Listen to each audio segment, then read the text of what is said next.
Greetings, I'm Barrett and welcome to Meet Me at the Table. Today we're going to be continuing our playthrough of Wild Assent. We're going through the Prologue campaign. In the last video we met Fanny and we were able to defeat her pursuers along with Zaxos. We're going to continue on in the mission and see what is in store for our brave adventurers inside this world. This is a fantastic world, and so far I've been really impressed by the way that the story develops all these characters as we go forward. So let's go ahead and check out what is going to happen to our characters, and if you're excited to do that, then I need you to meet me at the table.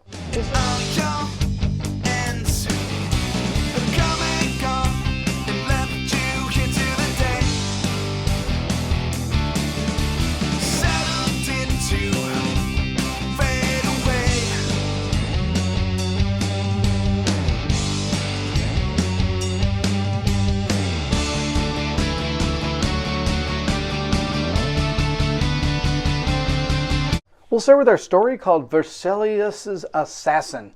Durasus swings his axe across the plague beast's neck, severing its head from the rest of its body. It rolled for several feet before coming to a stop at the bog skulker Durasus had slain moments before. In the stands, Vercelia screamed in frustration, slamming her fists on her throne and sending her goblet and its crimson contents flying. "Why won't you just die?" she yelled, as the crowd outside her pivot box cheered. Durasus pounded his forearm and fist across his chest and bowed, which only angered Verclia even more. As he walked away from her toward the dungeons, she rose to her feet with magic already swirling around her hands. Eleuthenia stood next to her, rolling her eyes and waiting for the inevitable. Verclia lowered her hand and plopped down on her throne, dejected. "Find me something in that dungeon to kill," she said, sighing loudly. "I need a plaything." "Why don't you just kill him?" Eleuthenia asked. "Kill everyone else. That annoys you." "That walking bicep is unbeatable, and I can't kill my reigning champion." Verclia paused for a moment before quickly twirling in her chair so she was on her knees, leaning her hands on the armrest of her throne toward Eleuthenia. "But you could." "What?" Eleuthenia asked, not liking where this was going. "You could make it look like an accident." Eleuthenia crossed her arms. "I kill people with crossbows." "A really creative accident," Verclia said with glee. Eleuthenia tried to protest further, but Verclia hopped off her chair and walked away. "This will be wonderful. I will hold a funeral and I'll give the eulogy." She put the back of her hand across her forehead dramatically as she entered the upper levels of the arena. "Alas, poor Durasus! His secret passion for bolt juggling was finally his undoing." Eleuthenia sighed loudly. She could try to wait until Verclia found some new obsession, but that seemed unlikely. Durasus was an especially sore subject for her employer, and even Eleuthenia wasn't quite sure why. Resigned to her last errand, the elf retrieved her crossbow from under her chair and left the lower levels of the arena.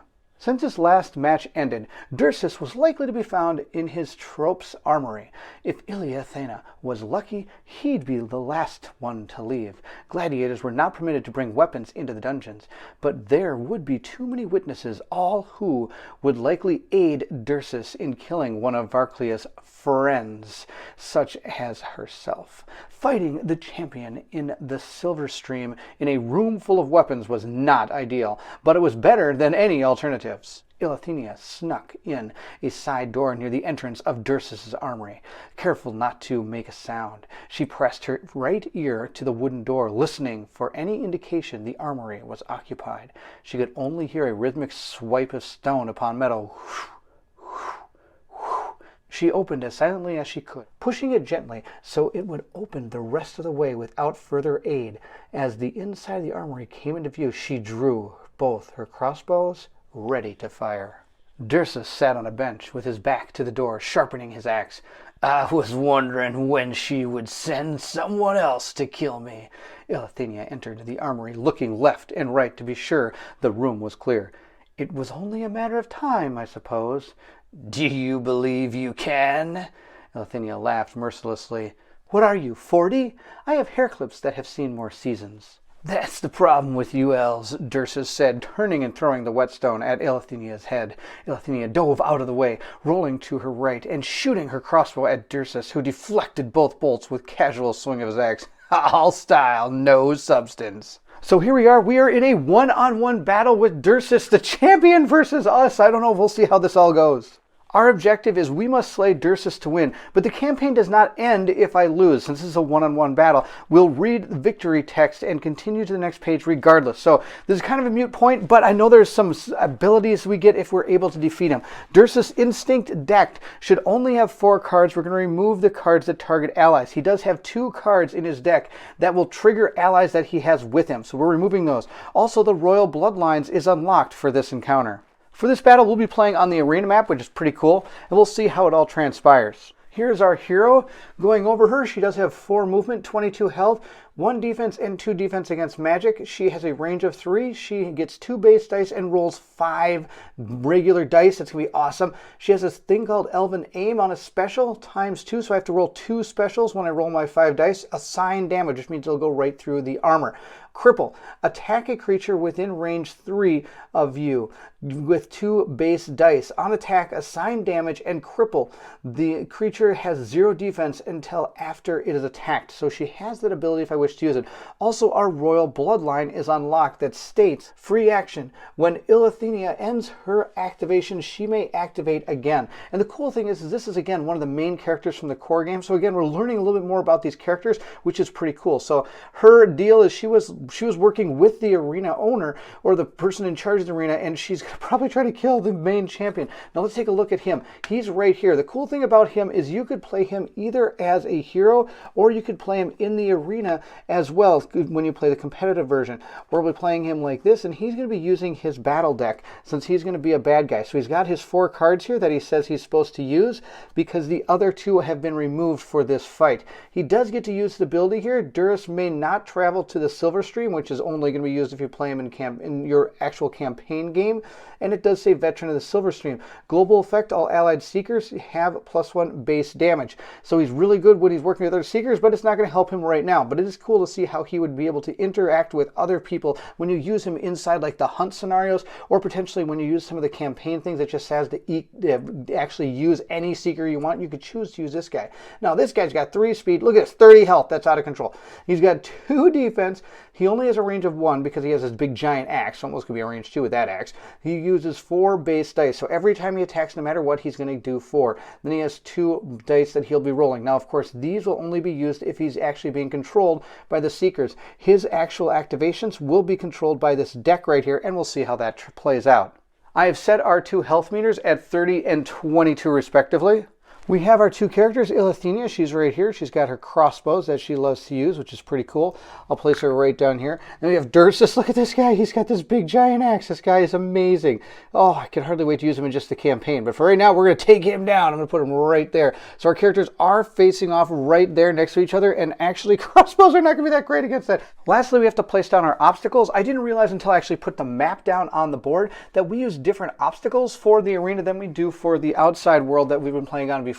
They do very similar things. There might be a little bit of difference between them, but they are different for this arena. So I'm going to grab our same deck. And normally when you play in arena mode, there's a different way of placing down these obstacles. But since we're playing the campaign, it showed us exactly where to put them on the map. So we're going to shuffle up the deck again that has the numbers 1 through 6 on it. And these are going to be very similar to the way it was set before. 1, 2, 3, 4, 5, and 6. We'll draw our first card. And we have the number 5. So we're going to be placing down spinning blades. That's going to be our first obstacle. Then we're going to mix these up and grab our second one. And we have, what is that, 4. 1, 2, 3, 4. We're going to be putting down full cover. Once those 2 are done, we're going to shuffle both of these cards back into that deck and do it again. Let's see which ones we get now. We have spinning blades and full cover so far. We're also going to gain a number 1, 2, 3, a full cover. I'm actually going to put that card there because we're going to draw another one. And we have 6, a pit. So we have spinning blades, 2 full cover, and a pit. So I'll place those out on the board starting up here. So we had spinning blades. We now have 2 full cover, and we have a pit. I'll place that right there. We have our train on the board. We are ready to begin our fight. Normally in our book it tells us who gets to go first, but it didn't actually mention that in this encounter. So I'm just going to start with Elethenia. She's going to move 1, 2, 3, and then spin this way for 4. Remember, rotating does cost one of your movement points. And she's going to fire now at Duras, but she's going to use that cripple ability. I think this will be really good. Attack a creature with range 3. The 2 base dice on attack, assign damage, and apply cripple. That creature has 0 defense until after it is attacked. So I'm going to cause cripple and 2 damage, bringing his life total down to 28. Then I get to go again because of my royal bloodlines. It says free action. When Ilithenia ends her activation, she may activate again. And I am going to go ahead and do that. At this point, I will move 1, 2, 3, 4, and now I'm in the back, and he cannot use his defense, so let's give him a really good shot. I get 2 base dice and 5 of these dice. Let's see how we do against him. I got a total of 4, 5, 6 damage. Wow, that's really good. His health will move down. 1, 2, 3, 4, 5, 6. Oh, look at that. We're tied. That's pretty good. Hopefully we can keep up this tie, and I will take him out. Having used that amazing ability, we do have to put it on cooldown, so I will put this back like that, and this will go away after I activate next turn. Now I'll move to Dursus's turn. I am going to give his cards a good old truffle shuffle here. I haven't had a chance to do that yet. And we're going to draw our first card and see what he has. Oh, look at that giant, huge swinging axe. The enemy of his choice is going to be most enemies in the frontal arc. Well, there's only one enemy, not in his frontal arc right now, but I'm sure that will change because he has 5 movement for advance. Now remember, there's 3 different types of movement. There's halt, advance, and careful advance. Halt means you don't move. Advance means you'll move all the way up to your speed value until you either run out or you're adjacent to your target. And careful advance usually has to do with ranged combat characters because you'll move up to where you're in range of what your enemy is, and then you would go ahead and make your attack. But he is just going to advance 5, then he's going to do a physical attack, range 1, 4 base damage, and 4 attack dice. Oh my gosh, he's doing a potential 8 damage. His on attack assigned damage. This attack damages all enemies in Dursus's frontal arc, so she will not even be able to use her defense when this guy attacks. Oh my gosh, it's amazing.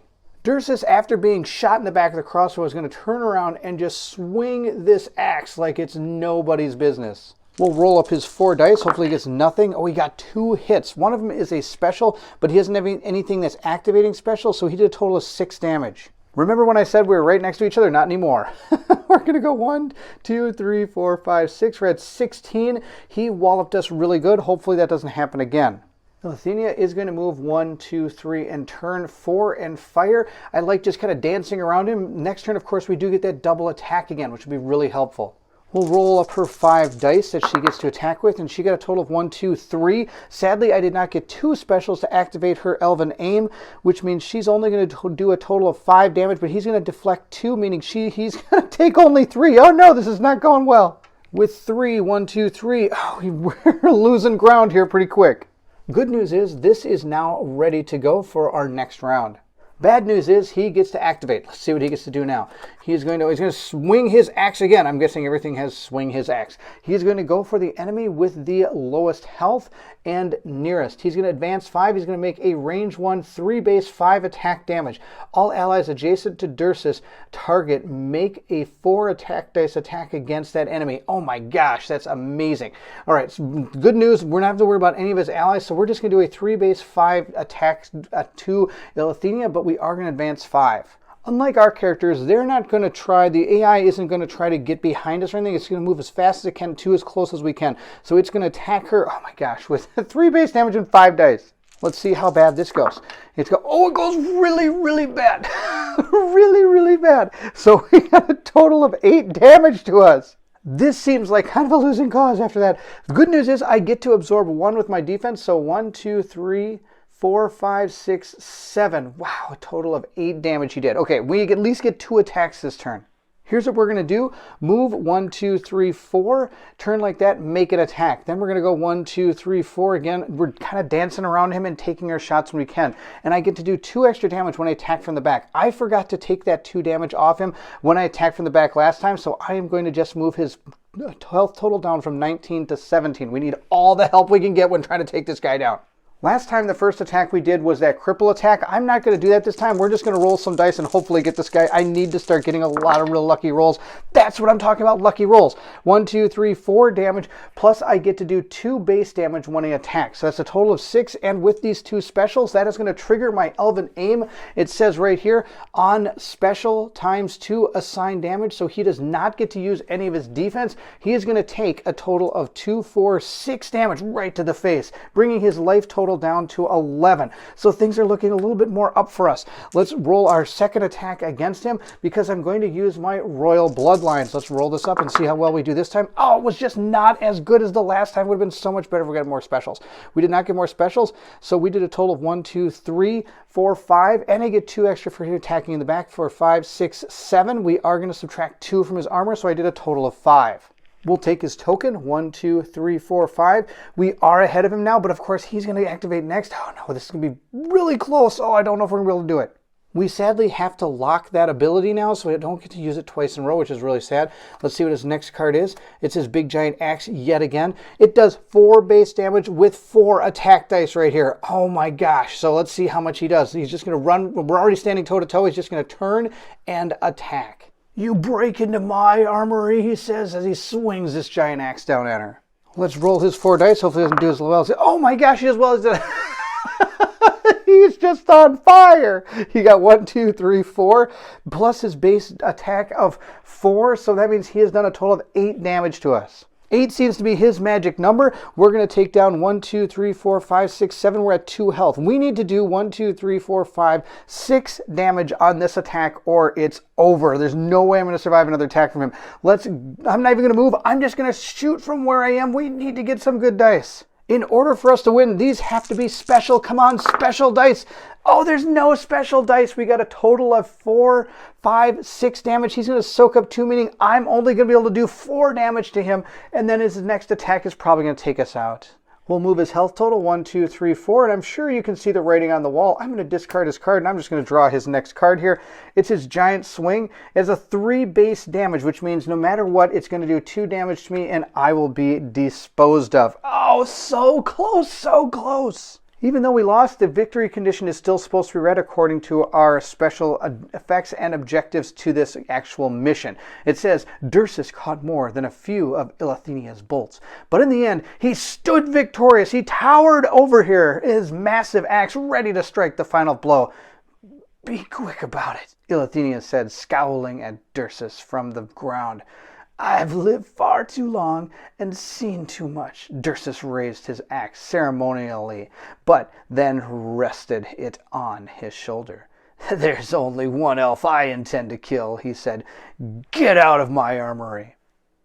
Ilithenia grabbed her crossbows and fled the way she came in. She made one quick glance over her shoulder to see Dursus back on his bench, sharpening the axe he could have easily used to cleave her in two. There are rewards. If Ilithenia wins the encounter, she earns the Elven Signet Ring. We did not win the encounter. We got so close, all 2 away. The arena equipment card, instead of applying it to a creature, it applies to a seeker. Only Ilithenia can equip the ring. Well, sadly, we do not get the ring. I don't even get to look at the ring. I don't even know what it does because we didn't get the rewards. And there you have it. That is the next mission in Wild Assent. I know this one was probably pretty quick. It's probably one of my quicker videos ever done. It was only a one-on-one fight, but it was still pretty cool. I'm excited to continue this. If you're interested in seeing more of this, please let me know in the comments below. I would love to do more of this game. There's only a few more missions left in this prelude, and then after that, there's an actual main campaign. I don't know if I'll be doing the main campaign because that would be something you'll be getting in the new Kickstarter, but this prelude is really cool because it introduces a lot of those new characters, or the characters you're going to see in the actual base game, and you're going to learn their story behind what they are and how they actually got to where they are. This game's still super cool. I really enjoy the system. It's super fast, super quick, and really fun to play. Thank you so much for watching. I hope you enjoyed the playthrough. If you did, don't forget to like, subscribe, and hit that bell symbol so you know when the next part of this comes out. Also, please feel free to leave anything in the comments below. I would love to hear from everyone. Have you still been playing this? Have you had it waiting for the Kickstarter? How do you like this game? I think it's great. I think it's a wonderful game. Please let me know in the comments below. Thank you again so much for watching. And if you're excited to see if Ilithenia, and who knows, maybe in the next mission, Zaxos and Fanny will be coming back and continue their adventure together. Who knows? We'll have to find out in the next video. And if you're excited to do that, then I need you to meet me at the table.